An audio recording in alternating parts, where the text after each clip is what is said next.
قرآن پاک میں اللہ سبحانہ و تعالیٰ کا ارشاد ہے للہ ملک السماوات والارض یخلق ما یشاء یہب لمن یشاء اناثا ویہب لمن یشاء الذکور او یزوجہم ذکرانا واناثا ویجعل من یشاء عقیما انہ علیم قدیر۔ اللہ زمین اور آسمانوں کی بادشاہی کا مالک ہے، جو کچھ چاہتا ہے پیدا کرتا ہے، جسے چاہتا ہے لڑکیاں دیتا ہے، جسے چاہتا ہے لڑکے دیتا ہے، جسے چاہتا ہے لڑکے اور لڑکیاں ملا جلا کر دیتا ہے، اور جسے چاہتا ہے بانجھ کر دیتا ہے، یعنی اولاد سے محروم کر دیتا ہے۔ وہ سب کچھ جانتا ہے اور ہر چیز پر قادر ہے۔ سورۃ الشورى کی آیت نمبر 49 اور 50 میں نے آپ کے سامنے پڑھی ہے۔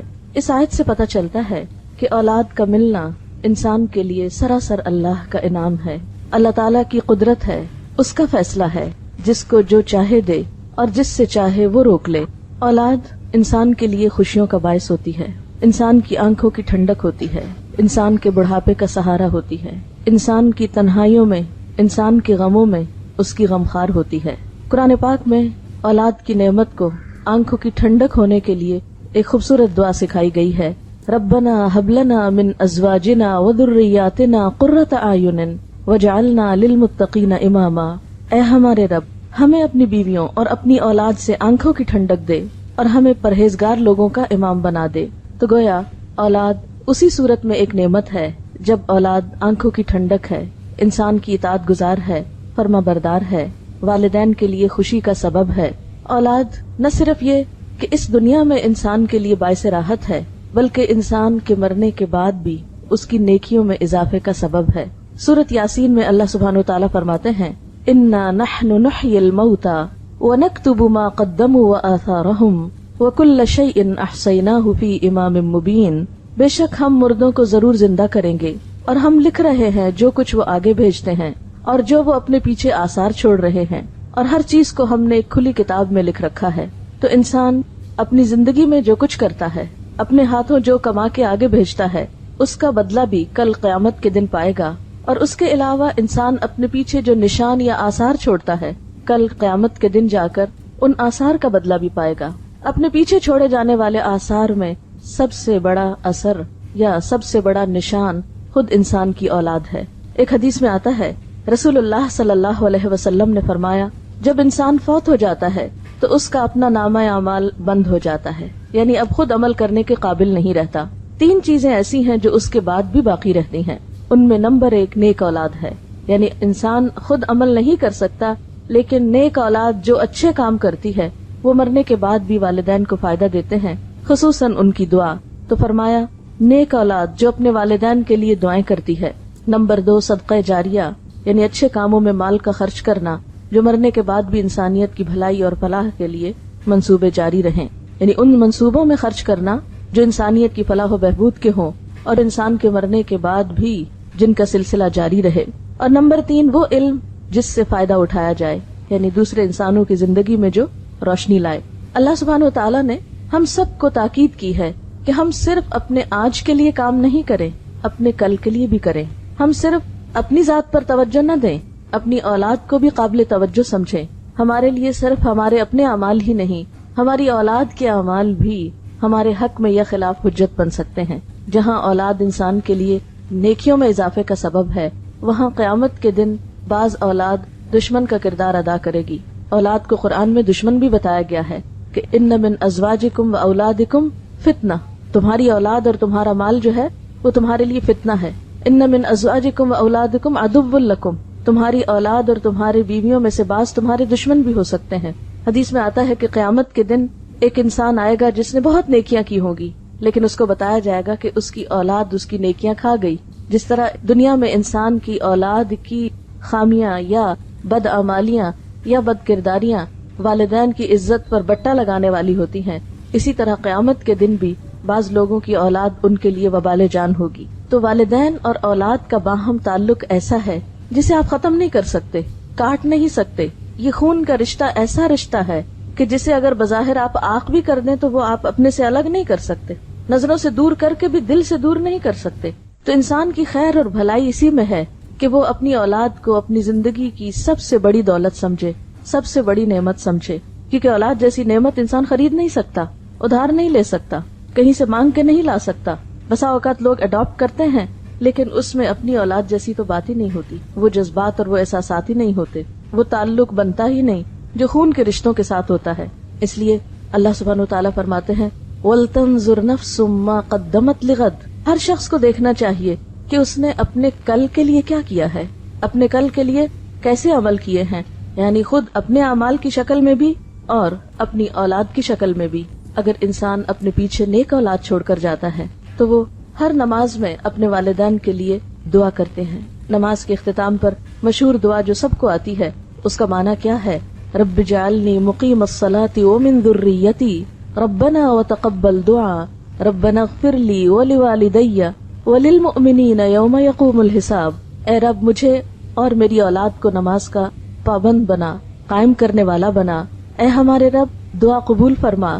اے ہمارے رب مجھے بخش دے، میرے والدین کو بخش دے اور سارے مومنوں کو بخش دے جب حساب قائم ہو. گویا نیک اولاد اپنی ہر نماز میں اپنے والدین کو اپنی دعاؤں میں یاد رکھتی ہے.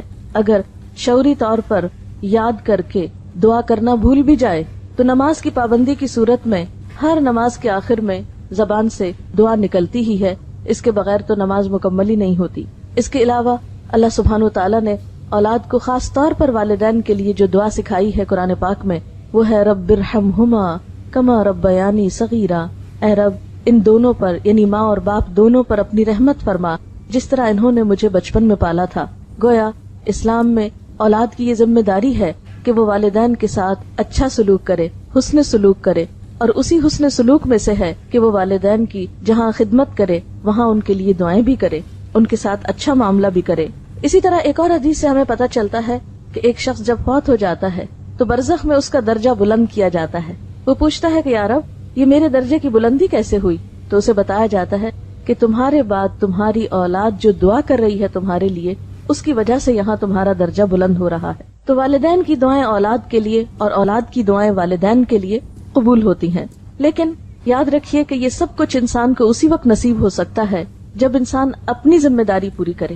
یعنی اگر ہم اپنی اولاد کی تربیت کے لیے کوشش کریں گے، اس کے لیے محنت کریں گے، دعائیں مانگیں گے، اس چیز پر توجہ دیں گے تو انشاءاللہ اولاد بھی اچھی ثابت ہوگی. ہاں بہت کم ایسا بھی ہوتا ہے کہ والدین اپنا فرض پوری طرح ادا کرتے ہیں لیکن اولاد معاشرے یا ماحول کے اثر سے والدین کا حق ادا نہیں کرتی. تو ہم دیکھتے ہیں کہ دنیا کے جتنے بھی نیک لوگ گزرے ہیں انہوں نے صرف اپنی نیکی کی فکر نہیں کی بلکہ اپنے ساتھ اپنی اولاد کی نیکی کی بھی فکر کی ہے. اور خاص طور پر مرتے وقت انہیں یہ فکر کم تھا کہ ہماری اولاد کھائے گی کہاں سے، رہے گی کہاں پر، یہ فکر زیادہ تھا کہ ہماری اولاد ہمارے بعد کام کیسے کرے گی. اور اس میں ہم دیکھتے ہیں حضرت ابراہیم اور حضرت یعقوب علیہ السلام کی مثال.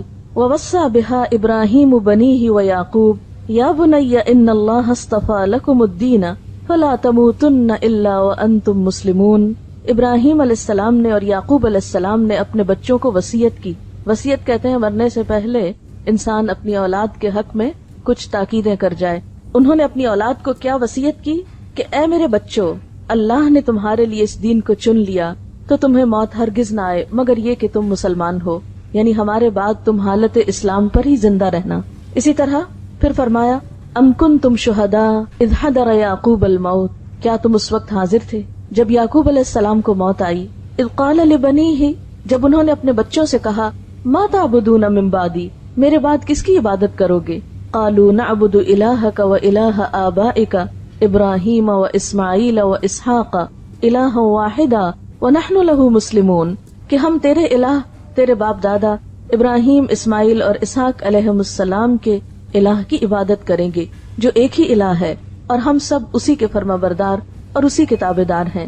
اسی طرح ہم دیکھتے ہیں کہ لقمان نے اپنے بچے کو وصیت کی اور اس نے اپنے بچے کو عمدہ اخلاق سکھائے جس کا ذکر ہمیں قرآن پاک میں بھی ملتا ہے. ان کے بارے میں آتا ہے وَلَقَدْ آتَيْنَا لُقْمَانَ الْحِكْمَةَ أَنِ اشْكُرْ لِلَّهِ، اور آگے جا کر وہ اپنے بچے کو بہت ساری نصیحتیں کرتے ہیں جس میں وہ اپنے بچے کی اچھی اخلاقی حالت یعنی عبادات کے ساتھ ساتھ اسے اچھا اخلاق بھی سکھاتے ہیں، جس میں خصوصی طور پر تکبر سے بچنے کے لیے کہتے ہیں اور لوگوں سے اچھی طرح بات کرنے کے لیے کہتے ہیں، اور آواز کی طرف بھی توجہ دلاتے ہیں کہ دیکھو بہت چیخ چلا کے بات نہ کرنا، کیونکہ سب سے ناپسندیدہ آواز گدھے کی آواز ہوتی ہے. لوگوں سے منہ موڑ کے بات نہ کرنا، اور اسی طرح کی اور بہت سی نصیحتیں. اسی طرح ہم دیکھتے ہیں کہ حضرت زکریا علیہ السلام اپنے اولاد کے لیے دعا کرتے ہیں، اور خصوصاً جب ان کے پاس ابھی اولاد نہیں بھی تو وہ اس کی پیدائش سے پہلے دعا کرتے ہیں کہ ربی ہب لی من الصالحین. حضرت اسماعیل علیہ السلام کے بارے میں آتا ہے کہ کانا یأمر اہلہ بالصلاۃ والزکاۃ، کہ وہ اپنے گھر والوں کو نماز اور زکوٰۃ کا حکم دیتے تھے. تو اس سے پتہ چلتا ہے کہ جتنے بھی اللہ والے گزرے ہیں اور انبیاء ان میں سر فہرست ہیں، انہوں نے اپنی اولاد کی نیکی، اچھے اخلاق اور اچھے کردار کی ہمیشہ فکر کی، اور اس کی انہیں تلقین بھی کرتے رہے. جہاں وہ خود ان کے لیے ایک عملی نمونہ تھے، ایک اچھی مثال تھے، وہاں اس کے ساتھ ساتھ انہوں نے اس کی خاص طور پر فکر بھی کی. اور یاد رکھیے کہ اچھی تربیت اولاد کا حق ہے. والدین اپنی اولاد کے لیے جو کچھ بھی کماتے ہیں، جو کچھ بھی چھوڑتے ہیں، جو بھی فکر کرتے ہیں، ان میں سب سے بہترین تحفہ جو ماں باپ اپنے بچوں کو دے سکتے ہیں وہ اچھی تربیت کا تحفہ ہے. رسول اللہ صلی اللہ علیہ وسلم نے فرمایا، کوئی والد اپنی اولاد کو اس سے بڑھ کر تحفہ نہیں دے سکتا جتنا بہترین تحفہ اچھا ادب اور اچھا اخلاق ہے. یعنی ماں باپ اولاد کو جو سب سے خوبصورت گفٹ یا بہترین تحفہ دے سکتے ہیں وہ اچھا ادب اور اچھا اخلاق ہے، کیونکہ اولاد کا اچھا سلوک اور اچھا برتاؤ سب سے بڑھ کر والدین ہی کی خوشی کا سبب ہوتا ہے. کیونکہ اگر آپ اولاد کو اچھا اخلاق سکھاتے ہیں تو وہ اچھا اخلاق سب سے پہلے خود آپ ہی کے کام آئے گا، کیونکہ سب سے قریبی رشتہ تو آپ ہی کا ہے ان کے ساتھ. اور اسی طرح سب سے بڑا غم اور سب سے بڑا دکھ اور سب سے بڑی تکلیف اگر انسان کی زندگی میں کوئی ہو سکتی ہے تو وہ اولاد ہی کی ہو سکتی ہے. اس لیے اگر اولاد اچھی ہے تو انسان کے لیے ہر طرف خوشیاں ہی خوشیاں ہیں، خواہ اس کے پاس کھانے کو بہت نہ بھی ہو یا اس کے پاس بہت بڑی جائیداد نہ بھی ہو، لیکن اولاد کی فرما برداری، اولاد کی خدمت، اولاد کا اچھا سلوک والدین کے لیے بے پناہ خوشیوں اور راحت کا سبب ہوتا ہے. ایک اور روایت میں آتا ہے، یعنی رسول اللہ صلی اللہ علیہ وسلم نے فرمایا کہ آدمی کے لیے کسی کو خیرات میں ڈھیر سارا مال دینے سے بہتر ہے کہ اپنے بیٹے کی اچھی تربیت کرے اور اس کو نیک عادتیں سکھانے میں روپیہ خرچ کرے. یعنی حتیٰ کہ مال خرچ کرنے میں بھی انسان کو راہ بتائی گئی کہ بہترین جگہ جہاں انسان اپنا مال خرچ کر سکتا ہے وہ اولاد کی تربیت ہے. اس میں ہمیں ایک مشہور واقعہ تاریخ کا ملتا ہے ربیعہ الرائی کا. ان کے والد نے شادی کی اور ابھی ربیعہ اپنے والدہ کے پیٹ میں ہی تھے کہ باپ کو کہیں جانا پڑ گیا. اس دور میں مسلمانوں کی جو حکومت تھی وہ دور دور تک پھیلی ہوئی تھی. نبی صلی اللہ علیہ وسلم کی وفات کے تقریباً 1 سال کے اندر مسلمان مشرق و مغرب کے مالک ہو گئے تھے، اور ان کی مہم میں ایک طرف افریقہ کی طرف جا رہی تھی، دوسری طرف چین کی سرحدوں کو چھو رہی تھی. تو ایسے میں جو فوجیں اتنی دور دور جاتی تو وہ سال ہر سال تک واپس نہ آ سکتی تھی. تو ربیعہ کے والد بھی کئی سال کے بعد جب پلٹے تو اپنی بیوی کو جو مال دے کر گئے تھے تو اس کا حساب مانگا اس سے. تو کہنے لگی کہ ابھی تم مسجد سے ہو کر آؤ پھر مجھ سے حساب کرنا، کیونکہ ایک اچھی خاصی رقم وہ چھوڑ کر گئے تھے. تو دیکھا واپس آئے تو کچھ بھی باقی نہیں. پوچھا کہ کہاں ہیں پیسے؟ تو اس نے کہا کہ ابھی ذرا تم مسجد سے ہو کر آؤ. بہرحال وہ مسجد میں گئے تو دیکھا کہ ایک طرف ایک شخص بیٹھا لوگوں کو کچھ سکھا پڑھا رہا ہے اور اس کے ارد گرد لوگوں کا ایک جم غفیر ہے. تو بہت حیران ہوئے کہ یہ شخص کون ہے، یہ نوجوان کون ہے کہ جس کی بات میں اتنا اثر ہے اور جس کے ارد گرد اتنے لوگ ہیں. تو پتہ چلتا ہے کہ یہ انہی کا بیٹا ہے جس کی تعلیم و تربیت پر یعنی باپ کے جانے کے پیچھے ماں نے اس کا سارا مال خرچ کیا اور بہترین توجہ دی. ماؤں کے اندر یہ جذبہ اور یہ کردار کیسے تھا. یعنی بعض اوقات ایسا ہوتا ہے کہ تربیت میں ماں تنہا رہ جاتی ہے، یہ ساری ذمہ داری ماں پر آ جاتی ہے. تو ایسے میں جہاں ماں کو یہ فکر ہونی چاہیے کہ اولاد کھائے کہاں سے، وہاں اس بات کی بھی فکر ہونی چاہیے کہ اولاد کی تعلیم و تربیت کیسے ہو. اب یہ ہے کہ تربیت کے ذمہ دار کون ہیں. اس میں یاد رکھیے کہ صرف ماں نہیں، باپ بھی ہے، دونوں ہیں. لیکن چونکہ ابتدا میں بچہ ماں کے ساتھ وقت زیادہ گزارتا ہے اس لیے obviously ماں کی ذمہ داری کچھ زیادہ بنتی ہے. ورنہ نبی صلی اللہ علیہ وسلم نے فرمایا کلکم راعن وکلکم مسئول عن رعیتہ، تم میں سے ہر شخص نگران ہے، ذمہ دار ہے، رسپانسبل ہے، اور ہر شخص سے اس کی رعایا کے بارے میں یعنی جو اس کے ماتحت لوگ ہیں، جو اس کے ساتھ ہیں، ان کے بارے میں اس سے سوال کیا جائے گا. اور اس میں خصوصاً عورت کو بھی مینشن کیا گیا والمرأۃ راعیۃ فی بیت زوجہا ومسئولۃ عنہا، اور عورت اپنے شوہر کے گھر میں نگران ہے اور اس سے اس کے بارے میں سوال کیا جائے گا. اور گھر میں سب سے قیمتی ترین چیز جو ہے وہ عورت کے یا ایک شخص کے بچے ہی ہو سکتے ہیں.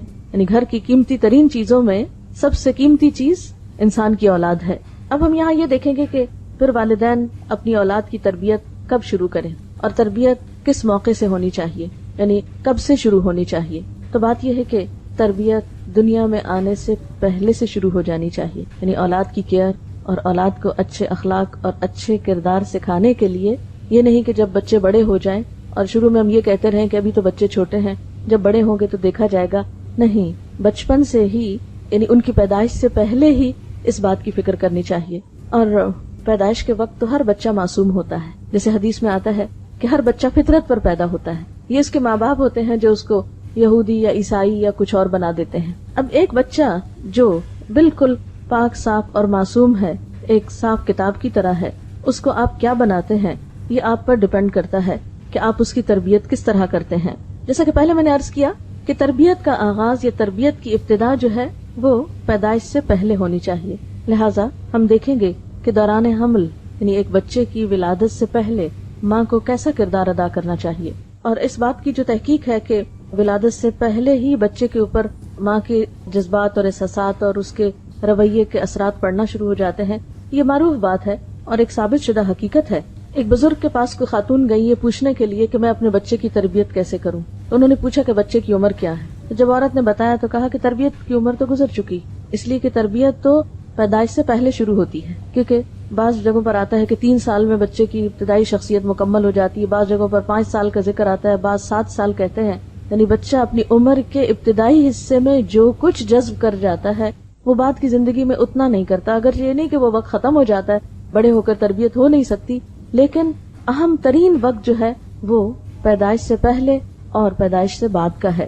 پیدائش سے پہلے یا دوران حمل جو ہے اس میں ماں کے جو بھی احساسات اور جذبات ہوتے ہیں وہ بچے پر براہ راست اثر انداز ہوتے ہیں، کیونکہ بچہ اپنی غذا لینے میں، اپنے تمام چیزوں میں مکمل طور پر ماں پر انحصار کر رہا ہوتا ہے. جب ماں کے خون سے وہ غذا لے رہا ہوتا ہے اور خون انسان کے سارے جسم میں گردش کرتا ہے، تو جو انسان کی سوچیں ہوتی ہیں یا غم یا غصہ یا خوشی یا اطمینان یا پریشانی کی جو بھی کیفیت ہوتی ہے وہ اس خون کے ساتھ بچے تک بھی منتقل ہو رہی ہوتی. اسی طرح جب بچے کی نشو و نما ایک خاص حد تک پہنچ جاتی ہے اور وہ سننے لگتا ہے، حتیٰ کہ یہاں تک کہا جاتا ہے کہ بیرونی آوازیں تک اس کو پہنچتی ہیں اور وہ ان آوازوں اور بیرونی ماحول کے اثرات بھی قبول کر رہا ہوتا ہے. اور اس کا باقاعدہ تجربہ کیا گیا کہ بچوں کو مختلف آوازیں سنائی گئی پریگنینسی کے دوران، اور پیدائش کے بعد بچے ان آوازوں سے مانوس تھے.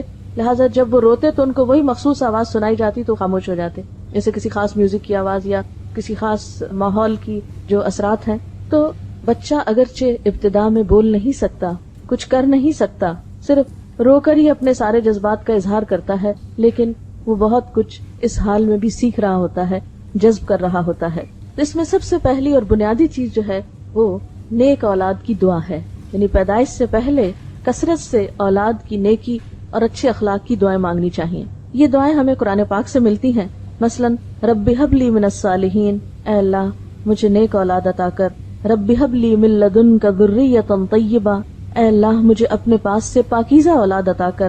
اسی طرح ربنا ہب لنا من ازواجنا وذریاتنا قرۃ اعین، اے اللہ ہمیں ہمارے شوہر مانگے تو بیوی کے لیے، ہمیں ہماری بیویوں اور ہماری اولادوں میں سے آنکھوں کی ٹھنڈک عطا کر. یہ دعائیں انسان کو ڈیورنگ پریگنینسی کثرت کے ساتھ پڑھنی چاہیے، خصوصاً نمازوں کے بعد. ایسا نہیں کہ کوئی خاص مخصوص وظیفہ ہے کہ کسی ایک کونے میں بیٹھ کے آپ روز 1000 تسبیح پڑھ لیں اور اس کے بعد جو چاہیں کریں. نہیں، اس کو ریگولرلی اپنی نمازوں کا حصہ بنا لیں اور جب تک ولادت ہو نہیں جاتی اس وقت تک یہ دعا پڑھتے رہیں. پھر اسی طرح دوران حمل کثرت کے ساتھ ذکر کرنا، اچھے پازیٹیو خیالات رکھنا. پھر اسی طرح یہ ہے کہ دوران ولادت انسان جب دعا کرے تو اس میں خاص طور پر حضرت مریم علیہ السلام کی والدہ نے جو دعا پڑھی تھی اس دعا کو بھی آپ پڑھ سکتے ہیں. قرآن پاک میں اس کے بارے میں آتا ہے انی اعیذھا بک وذریتھا من الشیطان الرجیم، کہ میں تجھے اور تیری اولاد کو شیطان مردود سے اللہ کی پناہ میں دیتی ہوں. آپ صلی اللہ علیہ وسلم نے فرمایا ہر بچے کو پیدا ہوتے ہی شیطان ٹھوکا لگاتا ہے سوائے مریم کے اور عیسیٰ ابن مریم کے، کیونکہ حضرت مریم کی والدہ نے یہ دعا کی تھی کہ اللہ میری اولاد کو اور پھر آگے اس کی اولاد کو شیطان سے محفوظ رکھنا. تو دعاؤں میں خاص دعا یہ بھی کر سکتے ہیں کہ اللہ تعالیٰ ہماری اولاد کو شیطان سے بچا کر رکھے. پھر اسی طرح دوران پیدائش انسان آیت الکرسی پڑھ سکتا ہے، اللہ کا ذکر کر سکتا ہے. بعض لوگ اس موقع پر اللہ کا ذکر نہیں کرتے کہ اب تو ناپاکی کی کیفیت ہے یا کوئی ڈسچارج وغیرہ شروع ہو گیا ہے. نہیں، ذکر کرنے سے کوئی بھی چیز آپ کو نہیں روکتی. یعنی جب ولادت کا وقت قریب ہو تو اس میں انسان چل پھر رہا ہو یا ہاسپٹل میں ہو یا لیٹا ہوا ہو، کسی بھی مرحلے پر اللہ کے ذکر سے کوئی چیز آپ کو روک نہیں سکتی. آپ کو جو دعائیں یاد ہیں اللہ تعالیٰ کو پکار سکتے ہیں، درود شریف پڑھ سکتے ہیں، کلمہ پڑھ سکتے ہیں، آیت الکرسی پڑھ سکتے ہیں، جو بھی آپ ذکر کر کے اللہ سے دعا کرنا چاہیں کر سکتے ہیں. ایون جو آپ کے آس پاس ہیں، آپ کے ساتھ ہیں، آپ کے اٹینڈنٹ ہیں، وہ بھی آپ کے ساتھ اللہ کا ذکر کر کے آپ پر دم وغیرہ کر سکتے ہیں، سورۃ فاتحہ پڑھ سکتے ہیں، تاکہ مریض کو یا اس وقت کی جو تکلیف ہے اس میں ایک خاتون کو ریلیف ملے۔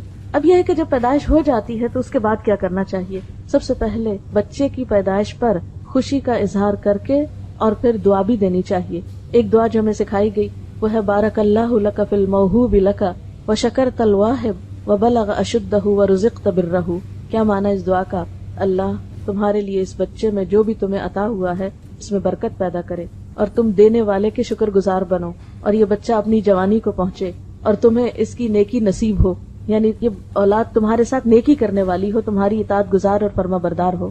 اسی طرح ہم دیکھتے ہیں کہ نبی صلی اللہ علیہ وسلم کو جب ان کے بیٹے حضرت ابراہیم کی ولادت کی خوشخبری ملی تو آپ نے خوشخبری لانے والے کو ایک غلام عطا کیا۔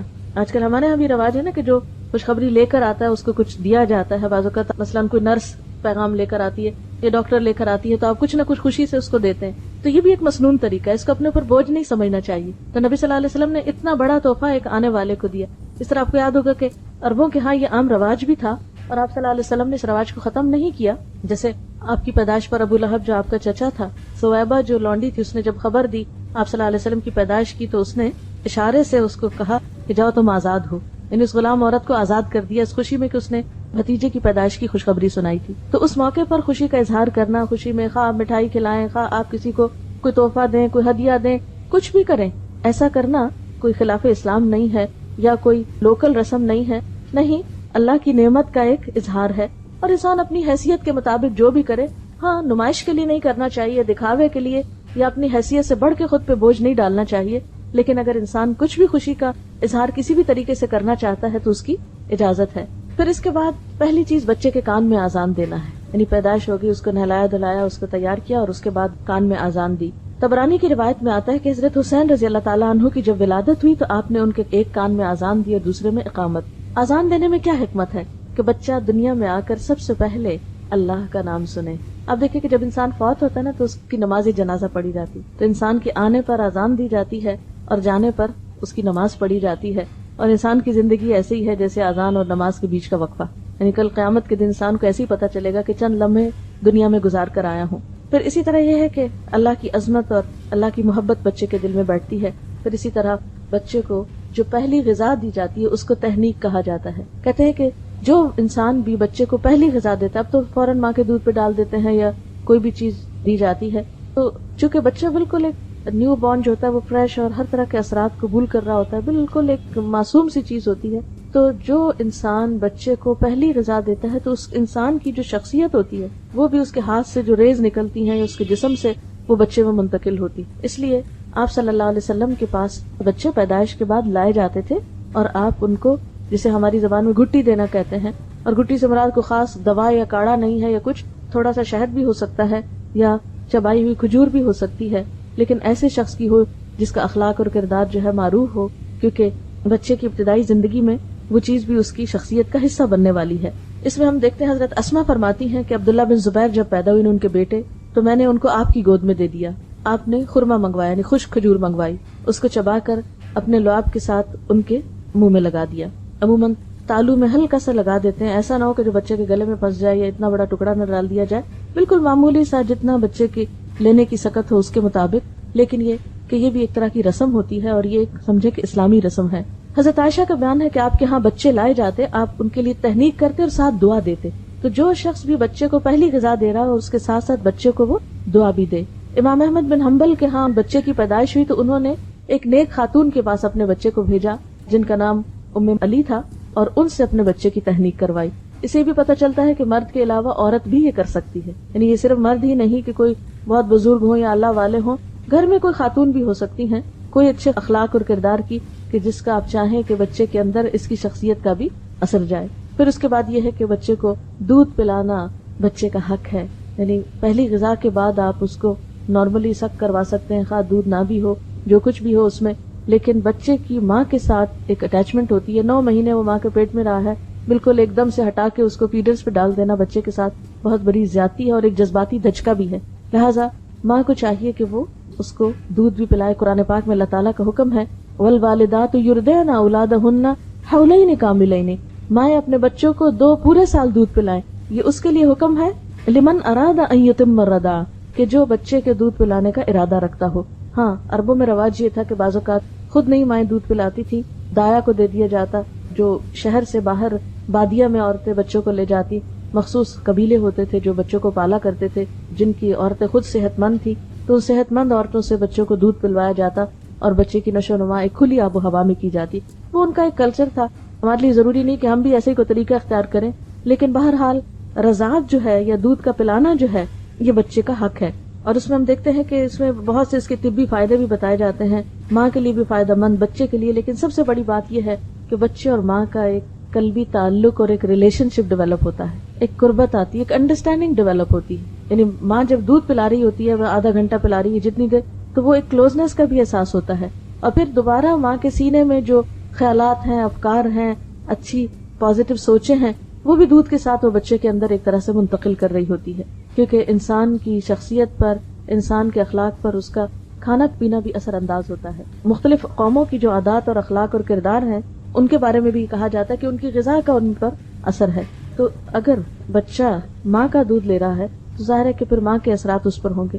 اور پھر جانوروں میں بھی اگر آپ دیکھیں، اونٹ کے بچے کو اونٹنی کا ہی دودھ دیا جاتا ہے، اسی طرح گائے، بھینس اور باقی جانور بھی دوسروں کا دودھ لا کے نہیں پلایا جاتا۔ تو اسی طرح انسان کے بچے کو گائے بھینس کا دودھ پلانے سے پہلے جب تک ماں کا دودھ ہے تو ماں کا ہی دودھ پلایا جانا چاہیے۔ پھر اسی طرح بچے کا اچھا نام رکھنا چاہیے، کیونکہ قیامت کے دن انسان کے نام سے پکارا جائے گا، تو اچھا نام جو ہے وہ ضروری ہے۔ مثلاً ہم دیکھتے ہیں کہ حضرت زکریا علیہ السلام کو اللہ تعالیٰ نے جب اولاد کی خوشخبری دی تو ساتھ ہی بچے کا نام بھی بتایا اور فرمایا کہ ہم نے ایسا نام کسی اور کا نہیں رکھا، یہ دنیا میں ایک انوکھا نام ہے۔ یعنی اچھے نام میں معنی بھی اچھا ہو، اور اگر وہ ایک نیا نام ہو تو بھی اس میں کوئی قباحت نہیں، کیونکہ اللہ تعالیٰ نے حضرت یحییٰ علیہ السلام کا جب نام رکھا تو فرمایا ہم نے اس سے پہلے یہ نام کسی کو نہیں دیا۔ آپ صلی اللہ علیہ وسلم نے فرمایا قیامت کے روز تمہیں اپنے ناموں سے پکارا جائے گا، اس لیے اچھے نام رکھا کرو۔ اور حدیث میں آتا ہے اللہ کو تمہارے ناموں میں سے عبداللہ اور عبد الرحمن سب سے زیادہ پسند ہیں، اور آپ نے یہ بھی فرمایا کہ انبیاء کے ناموں پر نام رکھو۔ پھر اسی طرح بچے کے سر کے بال منڈوانا یہ 7ویں دن کیا جاتا ہے، اور اسلامی اعتبار سے یہ ایک پسندیدہ کام ہے۔ عربوں کے ہاں یہ ایک طریقہ جاری تھا جسے اسلام میں بھی جاری رکھا گیا، اور حضرت حسن اور حسین رضی اللہ تعالیٰ عنہما کے سر منڈوانے کا آپ نے حکم دیا، اور پھر بالوں کے وزن کے برابر چاندی بھی صدقہ کی، یعنی ساتھ ہی بچے کا صدقہ بھی نکالا جائے۔ اور اطباء یہ کہتے ہیں کہ جب بچے کے سر کے بال مونڈے جاتے ہیں تو سر کی جو سرکولیشن ہے وہ تیز ہوتی ہے، اور اس کے جو سینسز ہیں وہ پراپرلی فنکشن کرتے ہیں۔ اس لیے بعضوں کا سننے میں آتا ہے کہ نہیں اتنے چھوٹے بچے کے بال نہیں کٹوانے چاہیے، لیکن اسلامی طریقہ بھی ہے اور یقیناً اس میں بہت سے فوائد بھی ہیں۔ پھر اسی طرح عقیقے کا حکم بھی دیا گیا ہے۔ عقیقے کا اصل تو 7واں دن ہے، لیکن اگر انسان بعد میں بھی کر لے تو کوئی حرج نہیں، کوئی فرض کے درجے میں نہیں کہ 7ویں دن میں ہی ہو، اگر انسان کسی بھی وقت کر لیتا ہے تو وہ ہو جاتا ہے۔ اور اس میں لڑکے کی طرف سے 2 بکرے اور لڑکی کی طرف سے 1، اور یہ کسی ڈسکریمنیشن کی وجہ سے نہیں۔ آپ دیکھیں کہ جو عرب لڑکی کو زندہ دفن کر دیتے تھے، اگر اس کی طرف سے 2 بکرے دینے ہوتے تو ان کے لیے اور زیادہ مشکل بات تھی، اس لیے ان پر بوجھ نہیں ڈالا گیا، انسانی نفسیات کی رعایت کی گئی ہے۔ آپ صلی اللہ علیہ وسلم نے عقیقے کے بارے میں فرمایا کہ لڑکا اپنے عقیقے کے ساتھ گروی ہے، جو 7ویں دن اس کی طرف سے ذبح کیا جائے گا اور اس کا نام رکھا جائے گا اور سر کے بال اتارے جائیں گے۔ یعنی یہ تینوں کام 7ویں دن کرنا مسنون ہے، اگرچہ آگے پیچھے بھی کیا جا سکتا ہے۔ عقیقے کے ساتھ گروی ہونے کا مطلب یہ کہ ایک طرح سے بندھا ہوا ہے، جب اس کی طرف سے یہ صدقہ ہو جاتا ہے تو گویا وہ ایک بندھن سے آزاد ہو جاتا ہے۔ پھر اسی طرح لڑکے کا ختنہ کرانا جو ہے یہ بھی مسنون ہے، یعنی اسلامی سنت ہے۔ آپ صلی اللہ علیہ وسلم نے فرمایا 5 چیزیں فطرت میں داخل ہیں: ختنہ کرنا، زیر ناف بال صاف کرنا، مونچھیں منڈوانا، ناخن تراشنا اور بغل کے بال اکھاڑنا۔ یعنی یہ ایک فطرت کا طریقہ ہے جو ہر جگہ پر رائج ہے، اور زائد بالوں کو اور جسم کو صاف رکھنا جو ہے یہ اسلامی لحاظ سے پسندیدہ ہے۔ اور اس میں خاص طور پر ختنہ، کیونکہ اس میں حکمت یہ ہے کہ ایسی جگہ پر ایسی رطوبات اور جراثیم وغیرہ جمع ہو جاتے ہیں جو انسان کے لیے انفیکشن کا سبب ہوتے ہیں، تو زائد سکن کو کاٹ دینا یا اتار دینا جو ہے وہ صحت کے لیے بہترین ہے۔ پھر اسی طرح بچہ جو بڑا ہوتا ہے پھر بولنا سیکھتا ہے، پھر اور بہت سی اس کی ایکٹیویٹیز شروع ہوتی ہیں۔ آپ نے دیکھا ہوگا کہ چند مہینے کے بعد بچہ شروع کر دیتا ہے، تو اس سے فالتو اور بیکار قسم کی باتیں کرنے کی بجائے اور صرف ہیلو بیبی سکھانے کی بجائے اللہ کا لفظ سکھائیں اور لا الہ الا اللہ کا، تو پہلا کلام اگر بچے کی زبان پر اللہ کا نام ہوگا انشاءاللہ تو اللہ تعالیٰ کا مقرب بھی ہو جائے گا کسی دن، اور ایک بنیاد اچھی پڑ جائے گی۔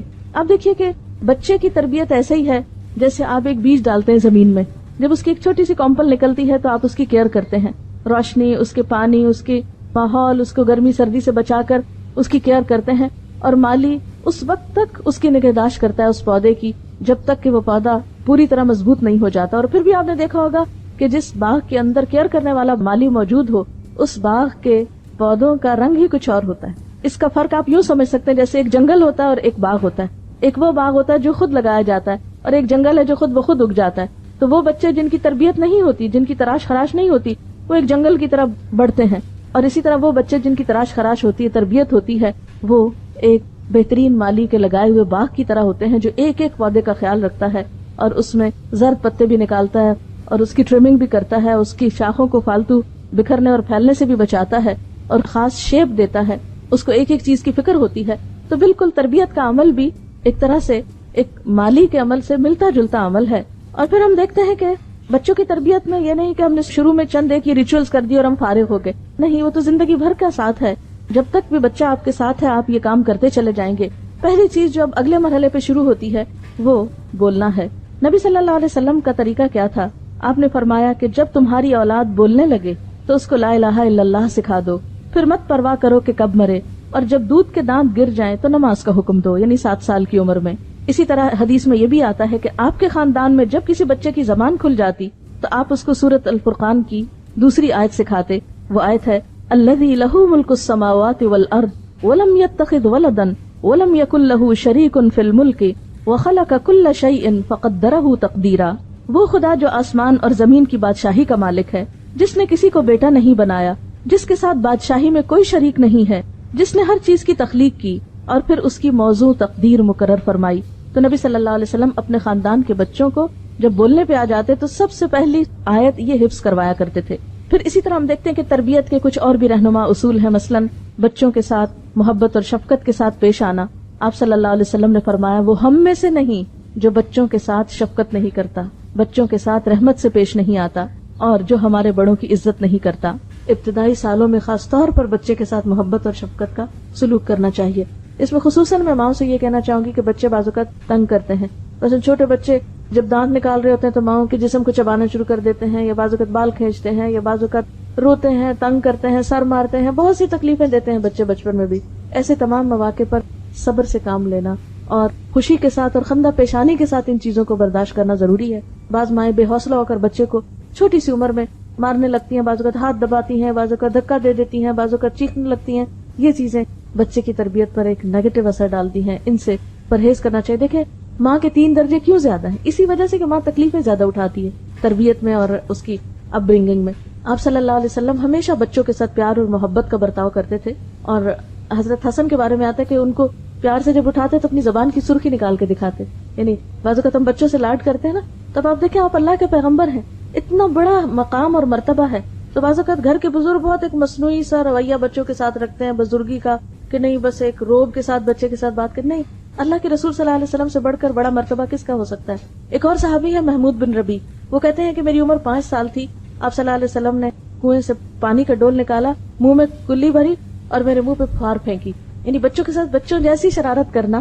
پھر آپ صلی اللہ علیہ وسلم آگے بڑھ کے خود سلام کیا کرتے تھے، اٹھا لیا کرتے تھے اور ہر لحاظ سے خیال رکھتے. اس میں ہم دیکھتے ہیں کہ پھر اسی طرح جابر بن سمرہ اپنے بچپن کا واقعہ بیان کرتے ہیں کہ انہوں نے آپ کے پیچھے نماز پڑھی اور اس کے بعد آپ اپنے گھر کی طرف چل پڑے. کہتے میں بھی ساتھ ہو لیا، میرے ساتھ اور بچے بھی تھے، آپ نے سب بچوں کو پیار کیا، مجھے بھی پیار کیا. یعنی بچوں کو یاد تھا کہ ہمیں آپ صلی اللہ علیہ وسلم نے کس کس موقع پر پیار کیا.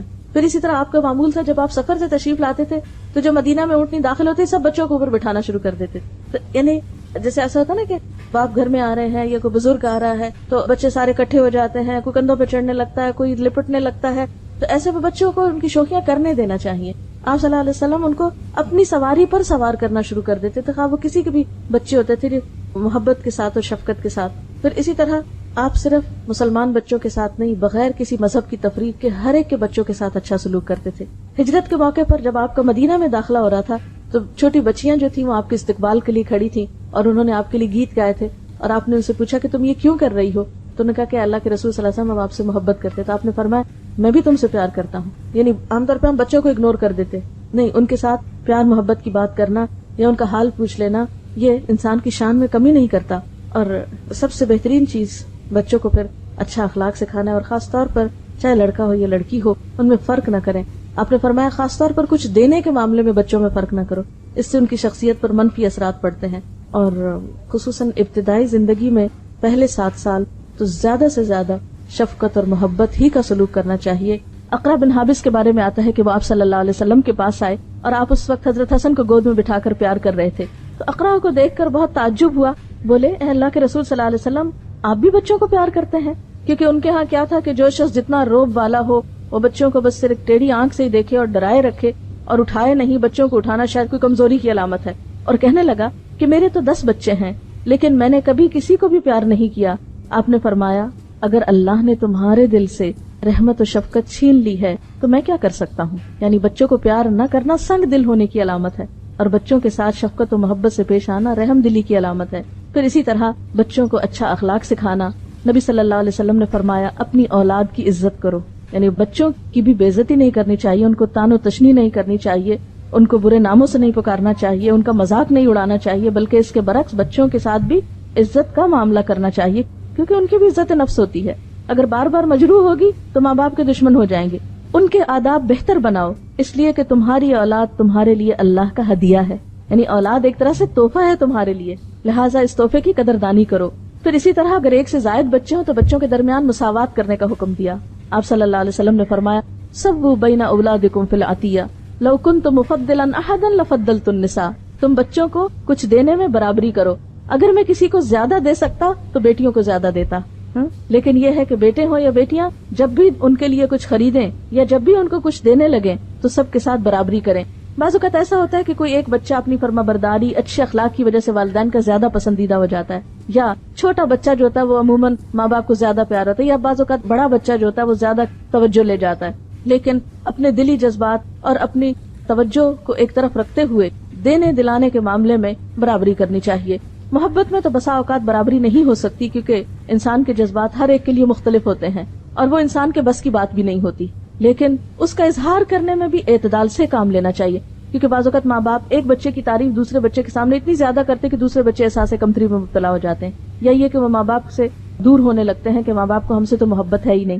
ایسا نہیں کرنا چاہیے، سب بچوں سے یکساں سلوک کرنا چاہیے، اور اگر کوئی بچہ بدتمیز بھی ہو یا اس کے اندر کوئی ایسی چیز بھی ہو تو صبر کے ساتھ درگزر کرنا چاہیے اور اس کو دوسروں سے زیادہ توجہ دینی چاہیے، حتیٰ کہ وہ اور زیادہ قریب آ جائے اور اعتماد کرنے لگے ماں باپ پر۔ پھر اسی طرح بچوں کی تعلیم و تربیت کا اہتمام کرنا، حضرت عمر فرماتے ہیں کہ والد پر اولاد کے حقوق میں سے یہ بھی ہے کہ انہیں لکھنا پڑھنا سکھائے اور انہیں حلال خوراک مہیا کرے، یعنی تربیت میں ایک اہم چیز حلال خوراک یعنی حلال کھلانا ہے، کیونکہ بچوں کو اگر حرام پر پالیں گے تو وہ والدین ہی کے نافرمان ہوں گے، کیونکہ اگر آپ اللہ کی نافرمانی کر رہے ہیں تو آپ کے بچے آپ کے فرما بردار کیسے ہوں؟ اگر آپ ان کو لقمہ حلال نہیں دے رہے، لقمہ حرام دے رہے ہیں، تو ان کے اندر پھر خدا کی محبت کیسے پیدا ہو؟ پھر محض تعلیم اور محض تربیت اور محض درس کچھ نہیں کریں گے جب تک کہ رزق حلال کی طرف توجہ نہ کریں۔ پھر اسی طرح لڑکوں کے ساتھ ساتھ لڑکیوں کی بھی تربیت، نبی صلی اللہ علیہ وسلم نے فرمایا جس شخص نے 3 لڑکیوں یا 3 بہنوں کی سرپرستی کی، تعلیم و تہذیب سکھائی، ان کے ساتھ رحم کا سلوک کیا، یہاں تک کہ اللہ ان کو بے نیاز کر دے، یعنی ان کی شادی وغیرہ ہو جائے، اپنے گھروں میں چلی جائیں، تو ایسے شخص کے لیے اللہ نے جنت واجب فرما دی۔ یعنی بیٹوں کی تربیت بھی، لیکن بیٹیوں کی تربیت خوش دلی سے کرنا اور ان کو اپنے لیے بوجھ نہ سمجھنا۔ جیسے عام طور پہ آپ نے دیکھا ہوگا بچیاں جب جوان ہوتی ہیں ذرا سی رشتے کی بات ہو رونے لگتی ہیں، ہم آپ پہ بوجھ ہے نا، تو یہ احساس نہیں ہونے دینا چاہیے بچیوں کو کہ وہ ہم پر بوجھ ہیں۔ خوش دلی کے ساتھ، محبت کے ساتھ جب تک رشتہ نہ آئے ان کی کیئر کرنا، خیال رکھنا، بہتر طریقے سے ان کی پرورش کرنا اور ان کی ضروریات کا خوش دلی سے خیال رکھنا، یہ سب کچھ نیکی میں شمار ہوتا ہے۔ حتیٰ کہ وہ مال جو انسان اپنی اولاد پر خرچ کرتا ہے اس کا اجر و ثواب کہیں زیادہ ہے بنسبت اس کے کہ جو کسی اور پر انسان خرچ کرتا ہے۔ اور تربیت میں ایک خاص چیز جو ہے، یا ایک چیز اگر آپ یاد رکھ سکیں تو انشاءاللہ اس سے بچوں کی نفسیات کو سمجھنے اور ان کے ساتھ معاملہ کرنے میں بہت سہولت ہو جائے گی۔ اس میں ایک مشہور مقولہ یہ ہے کہ والدین اپنے بچے کے ساتھ پہلے 7 سال کھیلیں، یعنی ان کے کھیل میں شریک ہوں یا ان کو کھیلنے دیں، اگلے 7 سال اسے نظم و ضبط سکھائیں، ڈسپلن سکھائیں، یعنی پھر سختی بھی کر سکتے ہیں، پھر اگلے 7 سال اس کے دوست بنے رہیں، یعنی گویا جب بچہ 14 سال کا ہو جائے تو اس کے ساتھ دوستوں والا معاملہ کریں، اعتماد میں لیں۔ عموماً بچیاں والدین کو کچھ بتاتے ہوئے گھبراتی ہیں، تو اگر بچیوں کے ساتھ یا والد کی بچوں کے ساتھ دوستی ہوگی تو وہ اپنی باتیں آ کے شیئر کریں گے، اور اگلے 7 سال پھر آزاد چھوڑ دیں، 21 سال کے ہو جائیں تو پھر ان کو بہت روک ٹوک نہیں کریں۔ اور وہی وقت ہوتا ہے جب شادی ہوتی ہے، تو شادی کے بعد پھر بچوں کے معاملات میں انٹرفیئر کرنا اور ان کو پریشرائز کرنا اب یہ کرو اب وہ کرو، نہیں، اب چھوڑ دیں، اب ان کو اپنی زندگی بسر کرنے دیں۔ اب جہاں تک پہلے 7 سال کا تعلق ہے تو اس میں بچوں کو آپ بہت زیادہ چیزوں کا پابند نہیں کریں، تھوڑا بہت پڑھنا لکھنا سیکھیں، شروع کریں، لیکن بہت بوجھ نہیں ڈالیں۔ لیکن جب 7 سال کا ہو جائے تو پھر نماز کے لیے کہنا شروع کریں، 10 سال تک نماز کی عادت ڈالیں، اور اگر ایک کے بعد ایک نماز سکھائے، مثلاً ایک نماز، اور پھر اس میں بھی آپ ساتھ لے کے کھڑے ہوں، اکیلے حکم نہ دیں جاؤ نماز پڑھ لو، یہ بہت سختی نہیں کریں۔ 10 سال کی عمر تک نماز میں بھی سختی سے روکا گیا ہے، اور اس کا یہ مطلب نہیں کہ پھر پڑھنے کوئی نہ کہیں یا ڈسپلن نہ سکھائیں، نہیں، ڈسپلن تو سکھائیں گے۔ 3 سال آپ کو لگیں گے، 10 سال کی عمر تک انشاءاللہ ایک کے بعد ایک، مثلا 6 مہینے میں ایک نماز کی عادت ڈالیں، لیکن جس نماز کی عادت ڈالیں پھر وہ چھوڑنے نہ دیں، اس کا خاص دھیان رکھیں، واچ کریں کہ وہ بچہ مس نہ کرے، کیونکہ اگر ایک دن بھی وہ نہیں پڑھتا تو اس کا مطلب یہ ہے کہ اس کو یہ سمجھ آ جائے گی کہ پڑھیں یا نہ پڑھیں بات برابر ہے۔ 1 سے شروع کریں، 2 پہ لائیں، 2 سے 3 پہ، 3 سے 4 پہ، 4 سے 5 پہ۔ 10 سال کی عمر تک اگر فجر کے وقت نہیں بھی اٹھتا تو جس وقت اٹھے اس وقت نماز پڑھوا دیں۔ پھر اس کے بعد اگر شروع میں صرف فرض نماز کا کہیں، اور پھر جو بڑا ہوتا جائے پھر سنت بھی ساتھ، اور جب بالغ ہو جائیں پھر ایسی تعلیم و تربیت کا اہتمام کریں کہ بچوں کے دل میں اللہ کی محبت بھی پیدا ہو چکی ہو، رسول اللہ صلی اللہ علیہ وسلم کی محبت بھی ہو، بڑوں کا ادب اور احترام بھی ہو، اور اس کے ساتھ ساتھ اپنے واجبات اور اپنی ذمہ داریوں کو بھی نبھانے کا طریقہ ان کو آ چکا ہو۔ جیسے بچوں کے ساتھ پہلے 7 سال کھیلنے کی بات ابھی ہوئی، نبی صلی اللہ علیہ وسلم حضرت حسن اور حسین رضی اللہ تعالی عنہما کے ساتھ کس طرح کا معاملہ کرتے تھے۔ حدیث میں آتا ہے کہ جب آپ نماز پڑھ رہے ہوتے تھے تو یہ دونوں آپ کی پیٹھ پہ چڑھ جاتے، آپ اس وقت تک سجدے سے سر نہ اٹھاتے تھے جب تک وہ خود نہ اتر جاتے، یعنی کہ ہاتھ مار کے گرا دیتے یا کوئی اور پکڑنے آ جاتا، اوہ دیکھو اللہ کے رسول صلی اللہ علیہ وسلم نماز پڑھے، پکڑو ان کو، چھینو ان کو، کیونکہ بعض اوقات ہمارے ہاں جو مائیں نماز پڑھتی ہیں اگر بچہ نماز میں پاس آ جائے تو دوسرے کھینچ کے لے جاتے ہیں، اور بچہ چیخ چلا رہا ہوتا ہے کہ مجھے ماں کے پاس جانے دو، اور وہ سمجھتے نہیں بچے کے پاس جانے سے ماں کی نماز ڈسٹرب ہو جائے گی۔ نہیں، ماں کو تو اس حد تک اجازت ہے کہ اگر بچہ رو رہا ہو تو وہ روتے بچے کو گود میں اٹھا کر بھی نماز کنٹینیو کر سکتی، تاکہ وہ نماز سے خوف نہ کھائے۔ بہت سے بچے دین سے اس لیے بھاگ جاتے ہیں کہ اب ماں نماز پڑھ رہی ہے، لمبی نماز پڑھ رہی ہے، اور بچہ بلا رہا ہے اس کو کوئی جواب نہیں مل رہا، اب وہ قرآن پڑھ رہی ہے تو پڑھ رہی ہے، بچہ بلا رہا ہے، رو رہا ہے، اس کو بھوک لگی ہے یا اس کو ٹوائلٹ جانا ہے یا کچھ اور، ماں اٹھ نہیں رہی، یا وہ اپنی دوستوں میں بیٹھی اور باتیں کیے جا رہی ہے، ٹیلی فون کال آ گئی ہے، 15 منٹ آدھا گھنٹہ اس کا ٹیلی فون پہ جا رہا ہے اور بچہ رو رو کے وہیں قدموں میں سو گیا، تو یہ چیزیں درست نہیں۔ بچہ ماں کی سب سے پہلی پرائرٹی ہونی چاہیے۔ اور پھر نبی صلی اللہ علیہ وسلم سے بڑھ کر کس کی عبادت ہو سکتی ہے، کس کی نماز میں اس سے بڑھ کر خشوع و خضوع ہو سکتا ہے، لیکن آپ نماز کے سجدے سے سر نہ اٹھاتے تھے جب تک بچے خود نہ اٹھ جاتے۔ بعض اوقات کسی بچے کے رونے کی آواز آتی تو آپ نماز مختصر کر دیتے تھے، لمبی نماز نہیں پڑھاتے تھے، یعنی جماعت کے ساتھ۔ اسی طرح حضرت امامہ جو آپ کی نواسی تھی، حضرت زینب کی بیٹی، ان کے بارے میں آتا ہے کہ آپ صلی اللہ علیہ وسلم بعض اوقات ان کو کندھے پر بٹھا کے نماز شروع کر دیتے، یعنی قیام میں کندھے پر بٹھا لیتے تھے، یعنی صرف لڑکوں کو نہیں، اگر چھوٹی بچی بھی ہے تو مرد کی نماز میں کوئی خلل نہیں ہے اس سے۔ اور وہ آپ کے ڈائریکٹ اپنے بچے نہیں تھے، بیٹی کے بچے تھے، نواسے تھے، لیکن اس کے باوجود بھی آپ ان کے ساتھ محبت و شفقت کا معاملہ کرتے ہیں، تاکہ نمازوں کے دوران بھی۔ پھر اسی طرح بچوں کو ڈرانے دھمکانے سے پرہیز کرنا چاہیے۔ عام طور پہ مائیں جب کوئی بات بچے نہ مانے تو وہ بلی آ جائے گی، وہ کتا آ جائے گا، وہ جن آ گیا، وہ فلاں آ گیا۔ بچے تو بچے ہوتے ہیں، ان کو خوف اور محبت کا نہیں پتا ہوتا، یہ ماں باپ ہی ان کے دلوں میں ڈالتے ہیں۔ تو بچوں کو بزدل نہ بنائیں چھوٹی چھوٹی چیزوں سے ڈرا کر، اور پھر یہ کہ خاص طور پر جھوٹ بول کر، کہ کوئی چیز ایسی ہو نا جس سے ڈرا کے آپ بچے کو کوئی بات منوا رہے ہوں، کیونکہ نبی صلی اللہ علیہ وسلم نے بچوں کے ساتھ بھی جھوٹ بولنے سے منع فرمایا ہے۔ ایک صحابیہ کے بارے میں آتا ہے کہ انہوں نے آپ کی موجودگی میں بچے کو بلایا کہ ادھر آؤ میں کچھ دیتی ہوں۔ آپ نے فرمایا کیا دینا ہے تم؟ کچھ نے کہا کچھ بچے کو کھانے کی چیز دینی۔ آپ نے فرمایا اگر تم نے بچے کو بلا کر یہ چیز نہ دی ہوتی تو تمہارے حق میں، تمہارے اعمالنامے میں جھوٹ لکھا جاتا۔ اسی لیے بچوں کے ساتھ جھوٹے وعدے نہیں کرنے چاہیے، اچھا تم یہ کرو تو تم کو یہ لے کر دیں گے، وہ بچہ کام کر لے اور اس کے بعد آپ اپنے وعدے سے مکر جائیں، یا تو آپ اتنے لمبے چوڑے وعدے کریں ہی نہ، کیونکہ بچے بعض اوقات مطالبے کرتے ہیں، اچھا ہم یہ کریں، آپ یہ کریں گے ہمارے ساتھ، تو آپ صاف کہتے ہیں نہیں یہ نہیں ہوگا۔ ڈسپلن اسی چیز کا نام ہے، جو کرنا ہے وہ بتا دیں یہ ہو سکتا ہے، اور جو نہیں کرنا وہ نہیں ہو سکتا۔ پھر اسی طرح بعض اوقات مائیں بچوں کے بارے میں ان کے سامنے ان کی موجودگی میں تبصرہ شروع کر دیتی ہیں، باپ کے گھر داخل ہوتے ہی بچوں کی شکایتیں اللہ اعلان ہونے لگتی ہیں، یا بعض اوقات اپنی دوستوں سے ڈسکس کر رہی ہوتی ہیں اور بچوں کے سامنے ہی۔ یہ چیزیں بچے کی عزت نفس کو مجروح کرتی ہیں۔ ہم بعض اوقات سوچتے ہیں تو بچہ ہی، اس کو کیا خبر، نہیں بچے کو بہت پتا ہوتا ہے، اور آج کے بچے تو شاید ہم سے بھی زیادہ ذہنی طور پر ان کا IQ لیول جو ہے وہ بہتر ہے۔ اور ڈسپلن سکھانے میں یہ بات نہیں ہے کہ اس کی ہر جائز ناجائز خواہش پوری کر دیں یا ضد پوری کر دیں، نہیں، کبھی پوری کریں اور کبھی نہیں، اچھائی برائی کی پہچان دیں۔ کچھ چیزوں میں پھر آپ کو صبر سے کام لینا ہوگا، مثلا بعض بچوں کی عادت ہی ہوتی ہے کہ ماں باپ نے کوئی بات نہیں مانی، رونا دھونا شروع کر دی، رو دھو کے بات منوا لی۔ اب جب آپ بے جا ضد ایک دفعہ پوری کر دیتے تو ان کو بھی ایک طریقہ ہاتھ آ جاتا ہے کہ جو بات یہ نہیں مانتے ویسے تو رو کے منوا لی جائے۔ تو اس میں پھر آپ کو صبر و تحمل سے کام لینا۔ اگر آپ نے ایک دفعہ کسی چیز میں نہ کہہ دی تو پھر کسی قیمت میں ہاں نہیں ہونی چاہیے، لیکن نہ کہنے سے پہلے سوچ سمجھ کر نہ کریں، یہ نہیں کہ ہر چیز پہ قسمیں کھانا شروع کر دیں یا نہ یا ہاں شروع کر دیں. اس میں ماں کا اپنا کردار بے حد اہم ہے. تو ہمیں تربیت میں صرف جذباتیت سے کام نہیں لینا، بہت سوچ سمجھ کے ساتھ اور اس موضوع پر مختلف چیزوں کا مطالعہ کرتے رہنا، پڑھتے رہنا، لوگوں سے مشورہ کرتے رہنا، تربیت کا طریقہ سیکھنا. عربی کا ایک محاورہ ہے کہ جس کے پاس خود کچھ نہیں وہ کسی دوسرے کو کچھ نہیں دے سکتا. یعنی مثلا اگر میرے پاس پانی نہیں، میرا گلاس خالی ہے، تو میں کسی کو پانی کیا پلا سکتی ہوں؟ اگر میرا ظرف خالی ہے، میرا سینہ خود اللہ کی محبت سے خالی ہے، میری عقل خود دین کے علم سے آری ہے، اللہ کی محبت اور دین کا علم کہاں سے سکھا سکتی ہوں؟ اس لیے ماں کا پڑھا لکھا ہونا، ماں کو مسلسل سیکھتے رہنے کی ضرورت ہوتی ہے. یعنی کہ ایک پڑھی لکھی ماں جو ہے ایک پڑھی لکھی جنریشن لائے گی. اس لیے بچیوں کی تعلیم جو ہے وہ تو لڑکوں سے بھی زیادہ اہم ہے. لیکن آج ہم تعلیم کا مطلب سمجھتے ہیں کہ کچھ پڑھ لکھ کر انسان کو نوکری کر لے، کچھ کمائی کر لے. نہیں، اس کے لیے تو ہنر ہوتا ہے. اسلام میں تعلیم و تربیت انسان کو انسان بنانے کے لیے ہوتی ہے، انسان کی عقل اور روح اور جذبات کی بہترین نشو و نما کے لیے ہوتی ہے. پھر اسی طرح بعض اوقات بچے کو مارنے کی ضرورت بھی پڑتی ہے.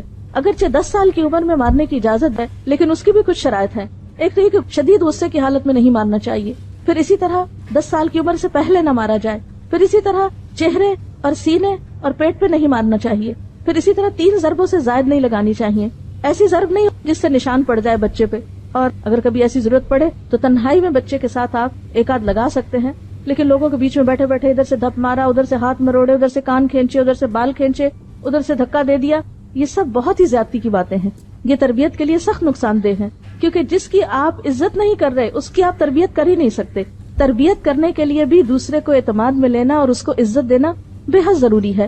اور اس میں صرف ڈانٹ ڈپٹ یا صرف اصول قاعدے ہی نہیں چلیں گے، اس میں سٹوری ٹیلنگ جو بے حد اہم ہے. انبیاء علیہ السلام کے قصوں سے شروع کریں، صحابہ کرام کے قصے سنائیں، اور دنیا کے بڑے بڑے انسانوں کے قصے جنہوں نے دنیا میں کچھ بڑے بڑے کام کیے، تاکہ بچوں کے سامنے اچھے رول ماڈلز آئیں، ان کو بھی محنت کا شوق پیدا ہو. پھر اسی طرح یہ ہے کہ بچوں کو بہت زیادہ ناز و نام کا عادی نہیں بنانا چاہیے، کیونکہ یہ بچوں کی اپنی ہی زندگی کے لیے نقصان دہ ہو جاتا ہے. اس میں بچوں کو اپنے ہاتھ سے کام کرنے کی عادت، اور اسی طرح خصوصاً نیکی کے کام کی عادت، اس میں ان کے ہاتھ سے صدقہ بھی کروایا کیجیے. ضرورت مند رشتہ داروں کو دلوانا، بڑوں کو گھر میں عزت دینا. کھانے کا وقت ہے تو یہ نہیں بچوں کو ہمیشہ اہمیت دیں اور کہ بچے آنا پہلے کھا لیں. نہیں، بڑوں سے شروع کریں، وہ بڑوں کو اہمیت دیں، بڑوں کو جگہ دیں، بڑوں کے لیے کھڑے ہوں، بڑوں کی عزت کریں. یہ سب کچھ ماں سکھائے گی بچے کو. اگر بچوں میں کچھ کھٹ پٹ ہوگی تو ہر ماں جا کے اپنے بچے کی حمایت کرنا شروع کر دے گی، یہ جاننے کی کوشش نہیں کرتی کہ ہو سکتا ہے کہ قصور اس کے بچے کا ہو.